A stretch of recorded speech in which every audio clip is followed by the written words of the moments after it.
it's been a year since the pandemic started, and I was living in New York when it started, and it's been really tough as a cellist surviving the pandemic. So I've been reflecting on it, and I wanted to do something musically to kind of share this musical reflection with you. And I thought I would invite my friend Preston Stahly from the Tribeca New Music Festival to join me in creating something original to share with you all. So let's all welcome Preston, and he's going to tell us a little bit about how he came about creating this piece. Hey Wendy, thanks for having me. This is terrific. Yes, we were neighbors in New York City for quite a while, and when the whole pandemic hit, I mean the whole country remembers that. I had friends who were hospital workers, and there was a lot of death. I mean, people were. It was a very dark time, and so everybody was hunkered down in their homes, and my wife and I, no exception. And so the only way we could really get any kind of relief, if anything like that, is to go out and just take a walk and try and get a breath of fresh air and social distance. And we would go across the street into the park, and guess what? So many other people were doing this, and we would run into other couples and families. And I was just struck by the humanity and the strength of how people were trying to cope with their situation. And I'm also a photographer, so I was compelled to start taking portraits of people, and we would socially distance talk to each other. And I was, again, so moved by that, and that really compelled me to write some music. And because you and I are friends, and I just felt the piece that was coming to me, the music that was coming to me, felt like cello music. And so I wrote this piece called Corona Blue for you, and you're so gracious to play it. Really, truly. It's a beautiful, beautiful, beautiful piece. It was a pleasure learning it. And so we thought we would share this with you right now. And let's take a listen. And then afterwards, come back. We're going to talk a little bit more about the creation process and about our experience during the pandemic in New York City. Let's take a listen.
Okay, so now we've listened to the piece, and I'm just wondering if you guys have any reactions or any feelings about what kind of emotions might have come to you by listening, and maybe some of your feelings about what you have gone through in this pandemic. And maybe you may have some questions for Preston about the piece itself. I mean, I personally really enjoyed working on it. I thought there was, it starts with one motive and it keeps growing. And then there's this big moment. Well, there are several big moments where it really gets very intense emotionally for me. Like I could really feel it and I could really connect to that moment of like intensity in the middle. How was the composing process? Well, I'm an American composer, and my roots are in American music, and to a certain extent I felt somehow the hand of Gershwin and Copland and people like that and Bernstein. Yes, I definitely heard some of that. Some of that, I told you a little bit of Copland at the end, right? Some of those harmonies. We all have parents and grandparents in music, and those are my parents and grandparents, Charles Ives, all this wonderful American lineage. And so, there was kind of a blues thing in it that worked for me, but also it was a little bit like a Gershwin prelude in its A-B form. But, that's how the piece is organized. But the other, the thing that's amazing about music, especially for me, this kind of piece is the emotion of it. Where we have this shared experience. People say musical is an international language, and that's right. Absolutely true. And so I think people can pull a sense of tragedy and also a sense of strength out of the music. And that's what I tried to put across in it. And I hope that came across. I hope your listeners. Oh, yeah, I'm sure they haven't, because I definitely identify with all the things that you just mentioned. How was your experience besides being able to take walks and being able to do portraits and talk to people on the streets? What was your experience going through the New York City pandemic as a musician? Well, as a musician, we don't have enough time to talk about all that, but I mean, I organized the Tribeca Music Festival. You can learn all about that at tribecanamusic.org. But we were able to continue programming through this by working with musicians according to New York State laws, to make sure everybody was isolated correctly and tested, and working with our friends at the Cell Theater in New York City. And we were able to continue doing a very effective programming, which I had not anticipated. So just from an artistic director standpoint, that was pretty exciting. And the musicians, let me tell you something, they were so hungry to perform. Of course, yeah. So I was hungry to write. And I think that's the thing that really struck me mostly emotionally. It was how much it meant to these performing artists to express. It was a very special experience I'll never forget. Absolutely, and we've seen pictures of people performing on the streets earlier in the pandemic, of course with masks and socially distanced whenever possible. And for me personally, I have to thank YouTube, because my performing medium has become all here, just like how I performed for you today, Preston's piece. And what's really amazing about YouTube is that you can reach anyone in the world. And people that normally may not have access to my performances because we don't live in the same place, now someone can, because I am now on YouTube. So, I mean, I basically, as soon as the lockdown happened, the first thing I did was, okay, let's do some YouTube videos. And now it has become my very, very favorite medium for sharing my music and doing, arts advocacy, arts and education, all that stuff, and bringing a live composer that we can ask questions. So you guys comment right now if you have any questions for Preston. He's going to try to answer as many questions as he can, and I will as well. And if you like this kind of content of me bringing composers, bringing original work, which I believe is so important that we are able to do that, because I honestly cannot invite Beethoven on Zoom, right? but we have Preston Stahly, who is right here, right, that we can talk to. So that is fantastic, and this is why I love being able to share on YouTube. Thank you so much for coming on and sharing with us your experience and the music. It's beautiful.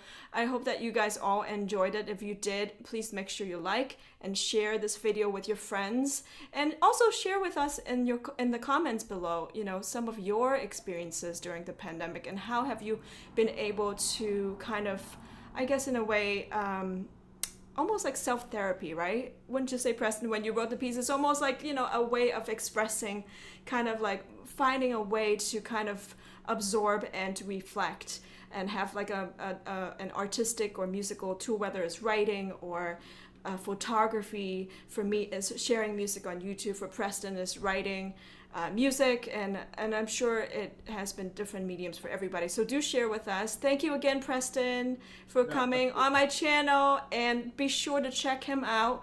And I'll put his links down below. Tribeca New Music Festival. I've performed there multiple times. It's a wonderful organization, and we will see you next time. That's it. Thank you, Wendy. Subscribe and like. Bye. Bye-bye.